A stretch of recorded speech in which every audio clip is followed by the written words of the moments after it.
Thanks, Sandra, and welcome to the special edition of Hannity. Race for the White House, Trump versus Clinton.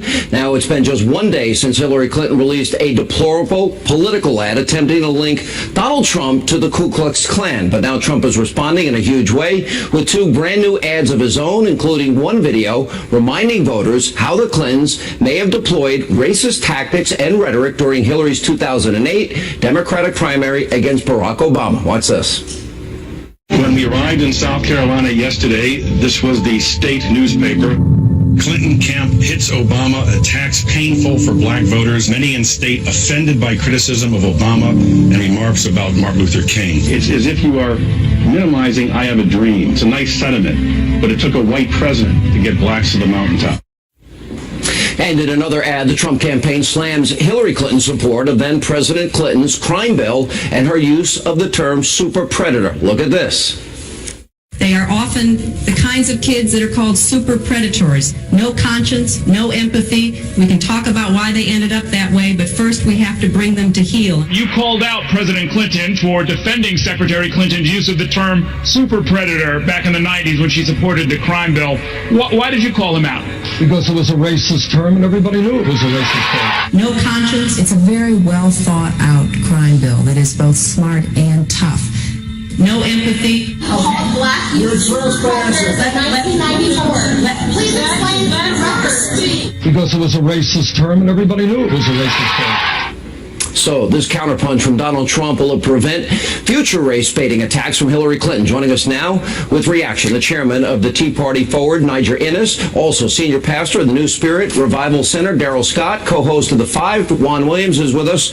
Juan, let me ask you a question. Do you not find trying to tie Donald Trump to the Ku Klux Klan and putting up guys in Klan hats and all this stuff, I've got to imagine even you recognize this for what it is, and that's Hillary Clinton, her campaign needing to distract from the fact that she got caught selling access while Secretary of State, and she's now race baiting. Do you find it deplorable? Do you condemn it?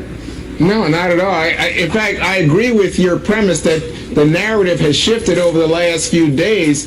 But you know what? Given the fact that when David Duke was endorsing Donald Trump and saying it would be traitors for any white guy not to vote for Trump. And he condemned him again and again and again and again. Niger, how many times do you have to... Whoa, hang on a second. What you saw there, it was that Ku Klux Klan member was saying, here's the reason we support Donald Trump. He supports our point of view. If we're going to play guilt by association, let's listen to Hillary Clinton praise the former Klansman himself, Robert KKK Byrd. Let's listen to her. Senator Byrd was a man of surpassing eloquence and nobility. From my first day in the Senate, I sought out his guidance, and he was always generous with his time and his wisdom. I admired his tireless advocacy for his West Virginia constituents. As Secretary of State, I continued to rely on his advice and counsel. Yeah, her mentor, advisor, and counselor. Let's listen to Senator Byrd on with Tony Snow on Fox News Sunday some years ago. There are white I've seen a lot of white in my time, you want to use that word. But we just need to work together to make our country a better country. Now Hillary Clinton is also seeking the advice of this man, a guy who's been in the White House many, many times. You know him very well. Let's play the greatest hits of Al Sharpton. I'm tired of the McAfee. You ain't nothing. You a punk. Now come on, do something. We the best chicken fries in the universe. We don't want to buy some kind of sandwich chicken. Folks was in the cave when we had built empires. We learned to admire them, but they knew to admire us. We built pyramids before Donald Trump ever knew what architecture was. Yes. You want to be the only on television. The only in the newspaper. Only can talk. Niger Innis, if we're going to play this guilt by association thing, I think that's all fair game, don't you? No question. We know that William Fulbright was Bill Clinton's mentor, and we know that it was alleged that in the Senate dining hall that when then Senator Obama was thinking of running against his wife, he said to Ted Kennedy, a few years ago, that guy would have been serving us coffee. So, I deplore when the race card is used anytime, because unlike a lot of folk, that era of racism, real racism within our country that affected black Americans is something that is very painful to me, and it's something that's sacred within our country that we should not be playing around with. But let me give credit where credit is due. Donald Trump is not going to just take crap without it being unanswered. That's true. I think that's a signal that he wanted to say. Niger, you and I have been friends for a lot of years, and I had the honor of being at many of the core dinners with you and your dad for years on Martin Luther King Day and celebrating this, and there were people of all races, creeds, colors, backgrounds there. And I got to tell you something. Every 2 to 4 years, we see the same thing. Pastor Scott, let's start with a 1998 Democratic Party radio ad in Missouri. Elect Republicans, black churches are going to burn. Listen to Al Gore. We'll play that too. He says Republicans have the wrong agenda for African Americans. They don't even want to count you in the census. Let's play it. It happens every 4 years. When you don't vote, you let another church explode. When you don't vote, you allow another cross to burn. On June 7, 1998, in Texas, my father was killed. He was beaten, chained, and then dragged 3 miles to his death, all because he was black. So when Governor George W. Bush refused to support hate crimes legislation, it was like my father was killed all over again. It's wrong what the leader of the Republican Party and this Congress are doing in blocking an accurate census because they don't want to count everyone that they don't think they can count on. They are in favor of affirmative action if you can dunk the basketball or sink a three-point shot. But they're not in favor of it if you merely have the potential to be a leader in your community and bring people together. Don't tell me we've got a colorblind society. And then he screamed, they don't even want to count you in the census, Pastor. Every 4 years, the Democratic Party plays the race card. True or false, Pastor? That's absolutely true. Pin the racist on the Republican every 4 years. That wouldn't happen to be the same Al Gore whose father opposed the signing of the 1964 That would be the same guy. That's correct. And the same mentor of Hillary that literally filibustered the Civil Rights Act, the Voting Rights Act. Is that correct, Juan Williams? I believe you're right. Pastor? Yeah, but are you asking me or the pastor? Pastor. We're asking you too, Juan. I mean, his father opposed the Civil Rights Bill. There's no question. But what I'm just amazed at is how far you guys are reaching tonight. Because what we have is a 2016 election in which you have a candidate who started the whole birther thing about President Obama. You have a candidate who's been investigated by the Justice Department. Let me ask an important question. Pastor, I want to ask you this. That came out of the Clinton camp. This is more important. Hillary Clinton. Hang on a second, guys. The Clinton camp, and you know it. Pastor, Niger, let me go to you. If I could get in on this, Niger, I want to ask you a question because this is important. Yeah, sure. So, since Obama's been president, first black president, forget about all the foreign policy disasters of Hillary, we have had a 58% increase of black Americans that are on food stamps under Obama. We've had a 20% increase black Americans out of the labor force under Barack Obama. Hillary says she'll continue those policies. Are black Americans better off under Barack Obama? Don't ask me, ask Cornel West, who has said several times, and absolutely not. All right? But this is larger than the president. We're talking about 50 years of a political Berlin Wall within black America that has to be shattered. And the fear that the Democratic Party has is that Donald Trump has the attitude and the will, and he will do what it takes to win this election and to break down that wall. Donald Trump's outreach to African Americans is so effective that it brought Hillary out of hiding. I mean, it was a hashtag, where's Hillary? But she fears that Donald Trump's outreach and the statements that he's been making towards African Americans about how he can improve the quality of life for a number of African Americans, it struck a nerve with her campaign, and they told her, you have to do something. So she went on TV, she opened up a pickle jar to prove that she's healthy.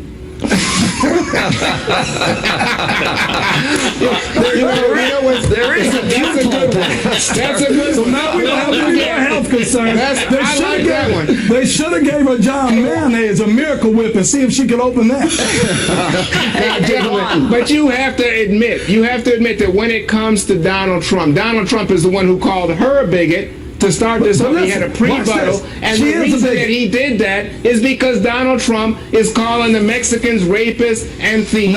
He's saying that black people are responsible for most of the murders You're of white people. mischaracterizing that on purpose. Don't be inaccurate on purpose. You're purposely mischaracterizing it. There have been people, illegal immigrants, that have committed murders, committed rapes. Excuse me. He is I interviewed these two parents. Let me get in here, Sean.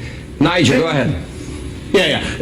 Look, Juan, I've said from the beginning of this campaign, not on a rival network, but on another person's broadcast, that Donald Trump is a political provocateur. He wants to cause a reaction because he wants to win. He shifted, when he said that, he shifted the entire discussion on immigration, which had been going a particular way. He did it with a purpose, and it was mission accomplished. He is in this to win, and that's what folk are scared about more than Nigel, what are you saying about the fact that he's flip-flopping now on immigration? Nigel, this is not about us. This is about Trump trying to reach to white people in the Republican base. Listen, here's the thing. If you allow, there are 8 million illegal immigrants in this country that have jobs now. We have 95 million Americans out of the labor force, a 58% increase with black Americans that are on food stamps, 20% increase of black Americans out of the labor force. So if you don't build the wall, disproportionately black Americans have been hurt by illegal immigration, and Donald Trump is saying hire Americans first and stop driving down wages, and in the meantime we'll keep our country safe. What's wrong with that, Juan? It's not flip-flops. This guy's doing somersaults, and apparently you are intentionally blind because you don't want to see it. You don't want to see your guy going down as the polls show him going down, down, and down. You know what I don't want to see? I don't want to see the meanness, the divisiveness, the anger, I agree the with vitriol. you. You're right. I don't want to see the race baiting But that Hillary Clinton played this week. It is disgusting. It is low down, dirty, and despicable, and it should be beneath the office of the presidency. But considering it's her, and she's so dishonest, and she lies so often, and she sold out her office, and she got caught, I'm not surprised she did it. Yeah, but if it was Kasich, if you had Rubio, if you had Jeb I'm Bush, sure the Republicans who, want you to pick their nominee for them, but that's not going to happen, Juan. No. But they all subscribe to the immigration plan that you say, oh no, that's not a flip-flop by Donald Trump. Donald Trump won your did a primary poll. He was on that asking basis. people. It's no flip-flop. Look, one thing you have to understand, when Donald Trump calls Hillary a bigot, bigotry does not always manifest as hatred. Bigotry can be manifested with kindness and niceness. So for Hillary Clinton to imply or insinuate consistently that she has to reach down to help African Americans, she considers African Americans to be inferior to her. Let me play number 10 African here. Americans as inferior to her and as needing her help. I want to ask, why is it that Al Gore, why is it that Hillary Clinton, and even I've noticed with Barack Obama, if they speak before predominantly black audience why does their tone, their pitch, and their cadence shift like this? I don't feel no ways tired. I come too far from where I started from. Nobody told me that the road would be easy. Now let me tell you, I'm aware I may not be the youngest candidate in this race, but I have one big advantage. I've been coloring my hair for years. Is that pandering, Pastor? That seems like it's pandering to me. Pantomimes us, that's insulting. She might as well put on blackface. That's what she might as well do. She pantomimes us, she insults us, she it is insulting. There is something pandering and insulting, Nigel, right about that? Well, you forgot the clip of the hot sauce in the purse that she travels around with, as we all know, right? Particularly when she goes to the Hamptons. I am not responsible for what guests say on this show. I've lost all control. All right. Guys, good to see you all. Thank you. Even you, Juan. Love you. Thank you. Sean. Thank you. And coming up next on the special edition of Hannity. It really does take a lot of nerve to Ask people he's ignored and mistreated for decades, what do you have to lose? Because the answer is everything. Hillary Clinton playing the race card, trying to smear Donald Trump to African-American voters. We'll check in with Austin Goolsbee, James Harris. They'll debate that, and also later tonight. My work as Secretary of State was not influenced by any outside forces. I made policy decisions based on what I thought was right. Hillary claiming she was not influenced by the Clinton Foundation donors while serving as Secretary of State, despite growing evidence day by day that, in fact, she did sell access and she did benefit financially. That and more as this edition of Hannity continues. And warned American voters this. Watch. He doesn't see the success of black leaders in every field, the vibrancy of black-owned businesses, the strength of the black church. He doesn't see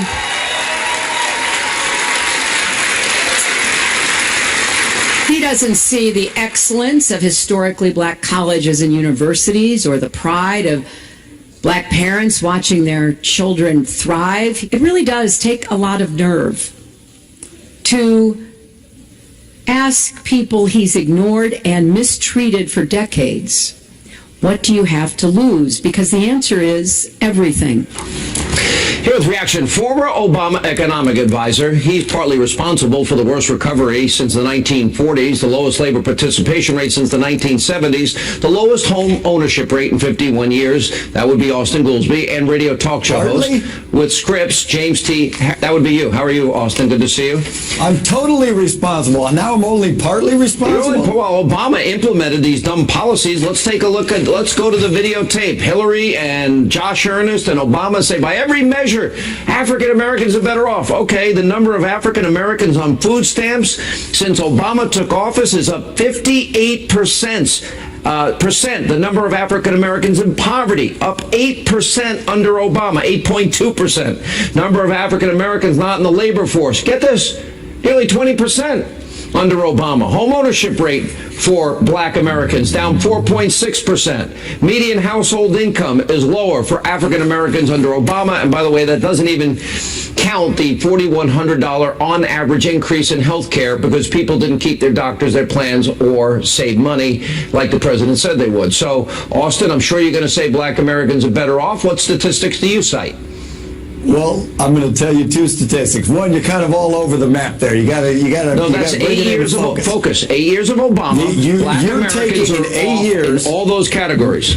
Now, hold on. We'll take any category you want. Let's start with food stamps. 58% increase. The first term. Now, wait. You got to let me give you any statistics before you interrupt me. From 2008 to 2012, we had a horrible recession. The number of people on food stamps skyrocketed. In the last 5 years, the number of people on food stamps has been falling significantly. It's come down 4.5 million Still since 58% 2012. 58% increase. It has fallen dramatically in the last 5 years, and that is why. Oh, so we should only count the years of Obama that you want to count, and we'll forget the other years. Okay, James Harris, let me go to you. We can argue about term one, but in term two, we can agree it's been getting a lot better. James, in the history of the United States, to never reach 3% GDP growth. Obama will accumulate more debt in his 8 years as president than all 43 presidents before him combined. I know Austin doesn't want to look at how bad it's been in the last 8 years, but we have 1 in 5 American families without a single family member working. We have young men 18 to 34, 1 in 6 are incarcerated or out of the labor force living with mommy and daddy. Now, Austin can say, don't count this year and that year, but if it's the worst recovery since the 1940s, I think that pretty much says it all. I agree with you, and I also have to say that these policies that have been in place for the better part of 50, 60 years have been detrimental to the black family, particularly, and to the nation's families in general. And this is what is so brilliant about Donald Trump saying, what do you have to lose? Because it doesn't make a difference if you talk about the last 8 years or you talk about the last 50 years. These policies have been in place, and they have devastated our inner cities, and they have devastated our economy. You know, there was a Pew poll that came out, and Donald Trump wasn't a big number, but he had 14.6% of the African American vote. That is higher than the last 8 Republican presidents. Barack Obama got literally 93% of the vote in 2012 from the black community. Do you think that changes, James? Well, you know, as I told you last time I was with you, Sean, if Donald Trump continues to talk about these particular issues, what these policies, the impact that they have had on inner cities, if they talk about the impact that it's had on families, I think that he can peel off enough to cause problems. And just look at how the Democrats, how Hillary Clinton's camp have been reacting in the last week. They are certainly spooked by this because he is finally speaking truth to people who have been disenfranchised by these Democrat policies for decades. Let me ask you, Austin Goolby, just on 3 things. Obama said that $9 trillion in debt, we're taking a credit card to the Bank of China in the name of our kids, and we're running up this debt. It's irresponsible, he said. It's unpatriotic. How do you explain that he has accumulated more debt than all 43 presidents before him combined? He's the only president never to get 3% GDP growth. And how do you explain the worst recovery since the 1940s? Okay, let's work backwards. It's not the worst recovery since the 1940s. It actually is, yeah. It has been a tortoise recovery, not a hare recovery. Normally in recoveries, you come booming back and then you go back into recession. It's a business cycle. This one never got the big, fast upturn, but it has now been the longest string of private sector job creation. More debt than all presidents before him combined. Okay, so then let's address the debt. How did that happen? That's Bush's fault, in right? the first term, when we have a horrible recession, the deficit explodes. Since that first term, the deficit has come down more than it has ever come down, and it's actually below what it was as a share of the economy under the Bush administration. Excuse me, there has never been, the worst year of George Bush's debt was about $450 billion. This man will accumulate more debt than every other president before him combined. He's been president 8 years, and you're still talking about Bush. Sean, when does the buck stop with Obama? He hasn't even got 3% GDP growth. The only president in history that never reached 3% GDP growth in a year. Sean, I know you're afraid, and if I were you, I would be afraid too. I'm not afraid of Donald anything. Trump is losing the election badly. His approval rating among African Americans is literally 8% out of 100. Well, I guess you support Hillary playing the race card. Then is you okay with that? You okay with her putting Donald Klan Trump members hired up there? a guy who has espoused white nationalist views. No, Donald he is Trump not. has That's a lie. Austin, I'm not going to lie you why. That's just not true. Supremacists. That's just not true. James, have you seen any example of white supremacy in Donald Trump's life? I haven't. No, I haven't. Only what the media is playing. But I would like to challenge Mr. Goolsby to join me in any city in America, whether it be Milwaukee, my hometown, Chicago, Baltimore. Let's just spend a day together and let's ask Americans of African descent, are they better off now than they were 8 years ago? If they say, yeah, they are, you know what? I'll wear a vote for Hillary shirt even though I won't vote for her. But if they say they are not, then I think it's time for people to get serious. Hey, Austin. That's a fair challenge, and I would do that if you want to come to Chicago. I'm happy to go around. Listen, if you go to Chicago, remember, they lost over 3,500 people, and Obama doesn't care about those people. He only goes to the high-profile cases. Just saying. Well, I would like to ask the question, what? Are you better off now than you were 4 years ago? We already had a referendum on the first term. No. Obama won that referendum by 5 million votes. Okay. Now on his second term, the worst recovery since the 40s, lowest labor participation rate since the 70s, lowest home ownership rate in 51 years, 58% of black Americans increase in food stamps, down, 20% increase out of the labor force, and you're defending it. You keep trying to include the recession in the first 2 years of the administration. All of Obama's years.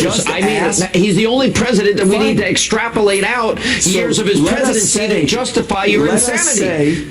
Let us say we could agree that there were mistakes in the first 2 years.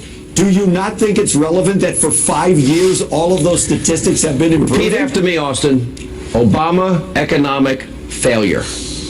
Obama economic success. There was no depression, and even you have to admit that that was an achievement. It feels like a depression when you have the lowest labor, when you have 95 million Americans out of the labor force. It feels like a depression to the 50 million people, the 50 million Americans in poverty. It feels like a depression to the 46 million Americans on food stamps. Easy for you to say that sitting there in your Booth School of Economics, telling us it's great, but it sucks for so many people. Sean, You got a lot more go. assets than I have. God bless you all. Coming up next on the special edition of Hannity. My work as Secretary of State was not influenced by any outside forces. I made policy decisions based on what I thought was right. Hillary Clinton brushing aside the close ties between her family foundation and the State Department, despite numerous reports of paying for access. Charlie Hurt, David Limbaugh are next, and then later a fallout over a New York Post report about Clinton aide Uma Abedin's ties to an radical Islamic publication, and Hillary's 2010 speech in Saudi Arabia, where she allegedly defended the deplorable treatment of women by the Saudis. That and more tonight on Hannity. Welcome back to this special edition of Hannity. Now, race for the White House, Trump versus Clinton. Earlier today, Hillary Clinton defended herself and her family foundation after numerous reports of this pay-to-play scheme, or bribery, or blackmail, or buying access. Call it whatever you want. Take a look. Are you certain that there are no emails or foundation ties to foreign entities that will be revealed that could perhaps permanently impact your presidential prospects? Mika, I am sure my work as Secretary of State was not influenced by any outside forces. I made policy decisions based on what I thought was right. So while Clinton is trying to spin her ongoing scandals, Congressman Trey Gowdy revealed some pretty shocking information about Hillary's missing emails yet again. Take a look. I have yet to see a single foundation email produced by the State Department that was sent by her. So if she considered them to be personal, then we move into the facet where she and her lawyers had those emails deleted. And they didn't just push the delete button. They had them deleted where even God can't read them. They were using something called BleachBit. You don't use BleachBit for yoga emails or for bridesmaids emails. When you're using BleachBit, it is something you really do not want the world to see. Here now with reaction from the Washington Times, Charlie Hurt, and author and best-selling author, columnist David Limbaugh. And, all right, so they're using BleachBit. These are the emails she erased, 33,000 of them, 32,000 of them, that she claimed were about yoga, a wedding, a funeral, and emails to Bill, except Bill doesn't email, so she lied about that. Yeah. You know, BleachBit? Why does anybody believe anything she says? She has lied about Benghazi, lied about the emails, lied about how none of them were classified. Over half of the foundation donors met with Hillary Clinton. And she says, no, I still made decisions based on the nation's best interest. So yeah, that's self-serving. You don't put yourself in that kind of a conflict.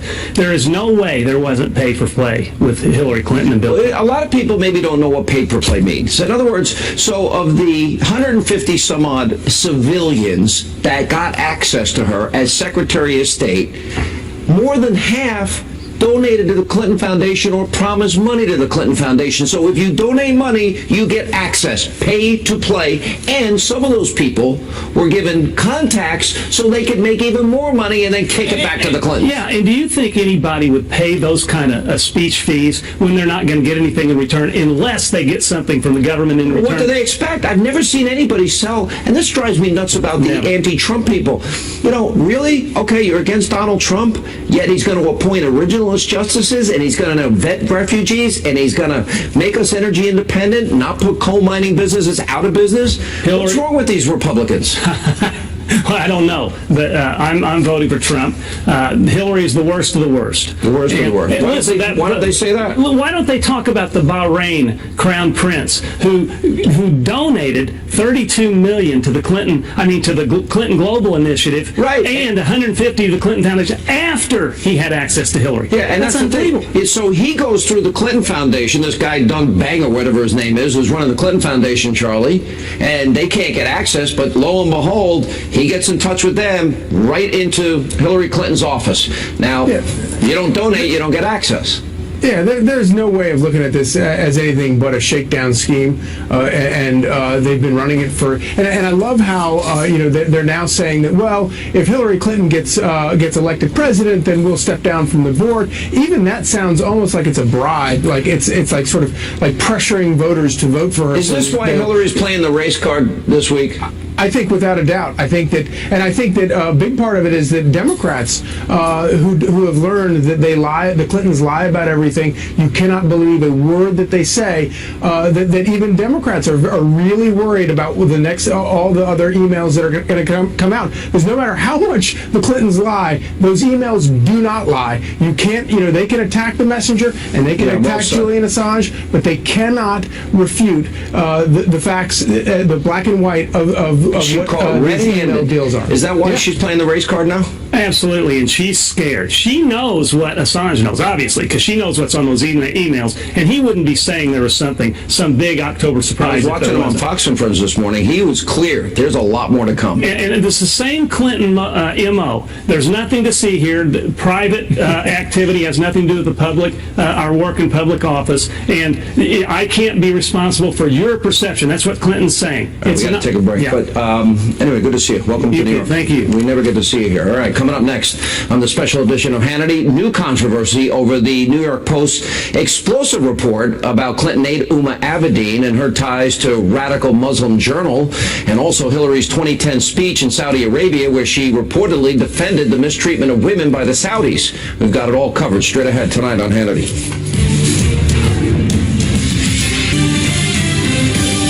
And welcome back to this special edition of Hannity. Race for the White House, Trump versus Clinton. Tonight, more fallout over a New York Post article detailing longtime Clinton aide Uma Abedin's controversial Islamic connections. Now, in 2010, according to the Post, Abedin, who was raised in Saudi Arabia, quote, arranged for then Secretary of State Hillary Clinton to speak alongside her hijab-wearing mother at an all-girls college in Jeddah, Saudi Arabia. Now, the Post continues that at no point in a long visit there, which included a question and answer session, did the so-called champion of women's rights protest the human rights violations that Saudi Arabian women suffer under Sharia laws that Abedin's mother actively promotes. Now, the Post goes on to report that Hillary Clinton, quote, also assured the audience of burqa-clad girls that not all American girls go around in bikini bathing suits. They work in burkinis. What do they call those things in France that were up in the news this week? Joining us now with reaction, Fox News contributor Mercedes Schlapp, Fox News contributors and former Clinton pollster Doug Schoen, and he is with The Hill media reporter Joe Concha. Thank you all for being with us. Mercedes, I'm trying to understand this. She goes to Saudi Arabia. Women are oppressed. They can't drive. They're told how to dress. They can't leave the country without a man's permission. They can't go to work or school without a man's permission. Gays and lesbians are killed. Christians and Jews can't worship as they want. So they persecute women, gays, lesbians, Christians, and Jews, and she takes money from them and never criticizes them. If that was Donald Trump, it would be game over, wouldn't it?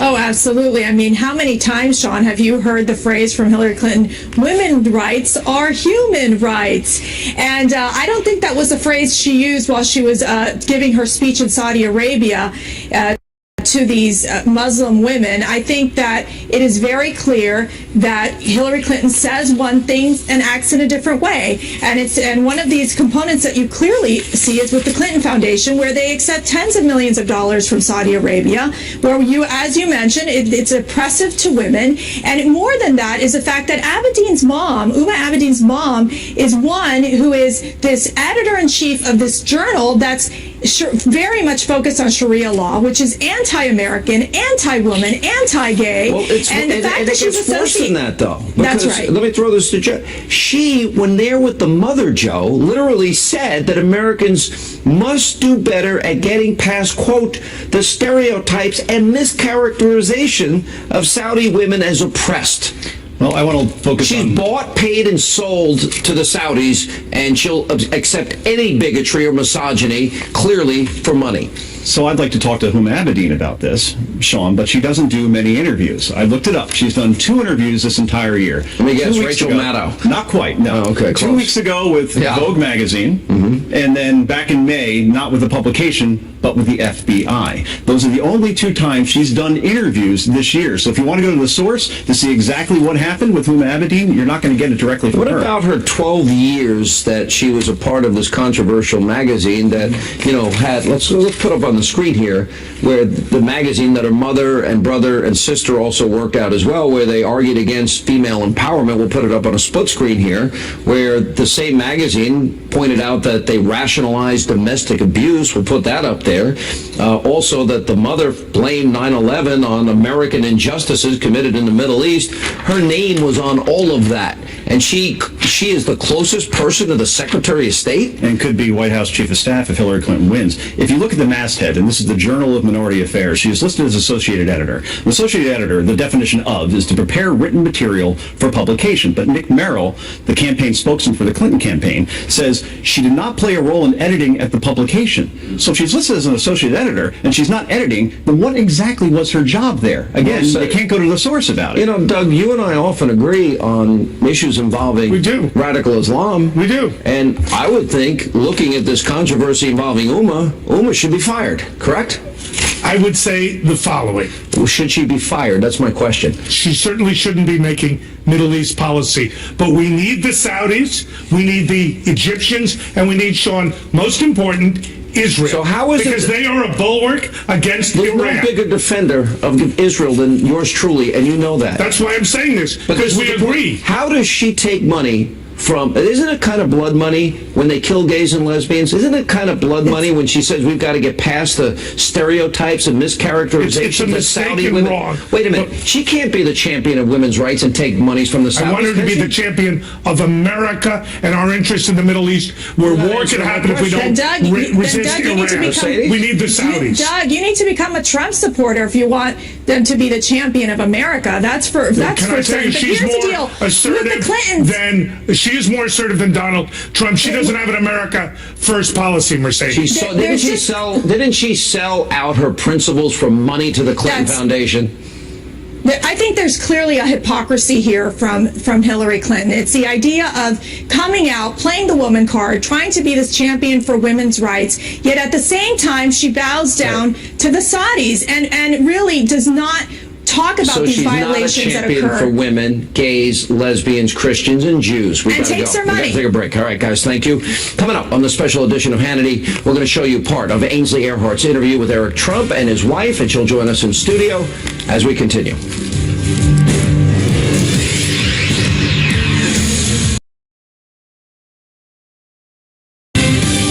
And welcome back to the special edition of Hannity. Now, Donald Trump's son, Eric Trump, is fighting back against the Clinton campaign's baseless attacks on his father, Donald Trump. Fox and Friends co-host Ainsley Earhart sat down with Eric and his wife to talk about this and more. Take a look. What has your dad done to help the African American community specifically? Let me start off by saying we hire so many people generally.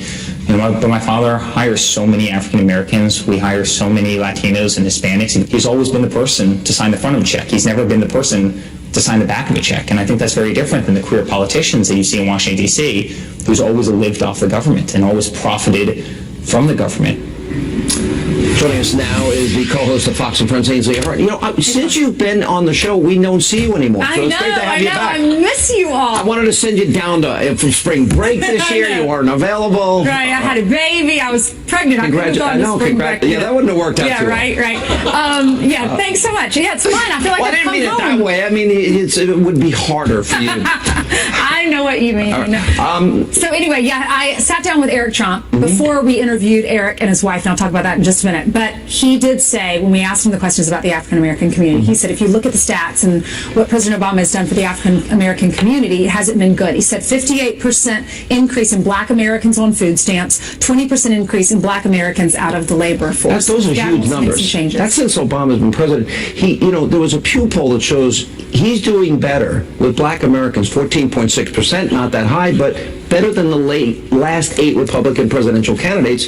Is he making inroads? Is that why Hillary used this racial attack? I don't know. Well, he sat down and had that roundtable discussion with minorities and with the African American leaders in our country. That apparently went very well. I interviewed one of the ladies who was at that meeting, and she said he wanted to listen to them, hear what needs to change within the African American community. He really wants to get out there and make some changes. He says by 2020 he's going to have 95% of. All right, who's more difficult to deal with in the morning, Brian or Steve? I'm just trying to cause a little trouble. I know. By the way, we were at the rally with you In Austin. Town Hall. And Yeah. that message that you said for Brian and Steve, we actually aired it on the morning show. Oh, did you? Were probably sleeping. Yeah. But by the way, if you want to watch the full interview with Eric and his wife, go to our website. It's foxandfriends.com. All right, Ainsley, thanks so much. Great work this election year, too. Thank you. And coming up, very important question of the day. We need. All right, time for our question of the day. And in light of the New York Post report, are you concerned about Hillary's association with Huma Abedin and her mother? Go to Facebook.com/Sean Hannity, at Sean Hannity on Twitter. That's all the time we have left. Ainsley's going to catch the football. Have a great weekend. See you Monday.